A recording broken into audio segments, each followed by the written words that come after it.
প্রতিনিধিদের পাঠানো তথ্যচিত্রে প্রবাসী সংবাদ জানাচ্ছেন ইমতিয়াজ আহমেদ। 19 অক্টোবর অনুষ্ঠিতব্য গোপালগঞ্জ হেল্পিং হ্যান্ডস ইউকের নির্বাচনকে সামনে রেখে অনুষ্ঠিত হয়েছে সংগঠনের ট্রাস্টিবৃন্দের এক মতবিনিময় সভা।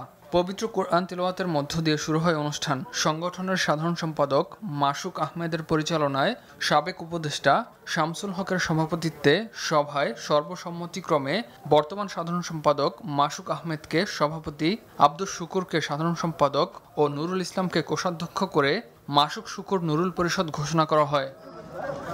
পূর্ব লন্ডনে অনুষ্ঠিত হয়েছে সিলেট ফাইটার্স এফসির নবগঠিত কমিটির অভিষেক ও জার্সি উন্মোচন। মঙ্গলবার হোয়াইটচ্যাপেলে সিলেট ফাইটার্স এফসির কর্মকর্তা ও সদস্যদের উপস্থিতিতে এক অনাড়ম্বর অনুষ্ঠানের মধ্য দিয়ে দলের জার্সি উন্মোচন করা হয়। সিলেট ফাইটার্স এফসির সভাপতি নির্বাচিত হন শিপন আহমেদ, সাধারণ সম্পাদক সদরুল ইসলাম, টিম ম্যানেজার ছিলেন মাজেদ আহমদ। অভিষেক ও জার্সি উন্মোচন অনুষ্ঠানে প্রধান অতিথি ছিলেন বারা অফ টাওয়ার হ্যামলেটসের কাউন্সিলর সিরাজুল ইসলাম।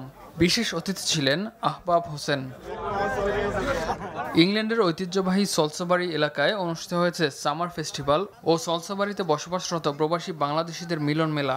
সলসবাড়ি বাংলাদেশ ওয়েলফেয়ার অ্যাসোসিয়েশনের উদ্যোগে অনুষ্ঠিত এই উৎসবে সাউথ ওয়েস্ট ইংল্যান্ডে বসবাসরত বাংলাদেশিরা অংশগ্রহণ করেন।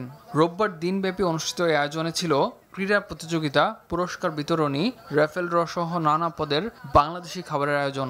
অনুষ্ঠানে সভাপতিত্ব করেন সলসবাড়ি বাংলাদেশ কমিউনিটির আজাদ মিয়া। যৌথ পরিচালনা করেন অ্যাসোসিয়েশনের সাধারণ সম্পাদক জাহেদ আহমেদ ও কালচারাল সেক্রেটারি বাবুল হোসেন। স্বাগত বক্তব্য দেন অ্যাসোসিয়েশনের সভাপতি তহুর আলী।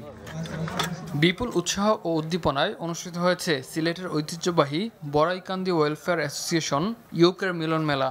সোমবার দিনব্যাপী পূর্ব লন্ডনে অনুষ্ঠিত এ মেলায় সভাপতিত্ব করেন আক্তার হোসেন। পরিচালনায় ছিলেন মহসিন নেওয়াজ ও ইমরান হাসনাত। প্রধান অতিথি ছিলেন টুনু মিয়া। বিশেষ অতিথি ছিলেন হাবিবুর রহমান হাবিব, আকিকুর রহমান আকিক সহ অনেকে।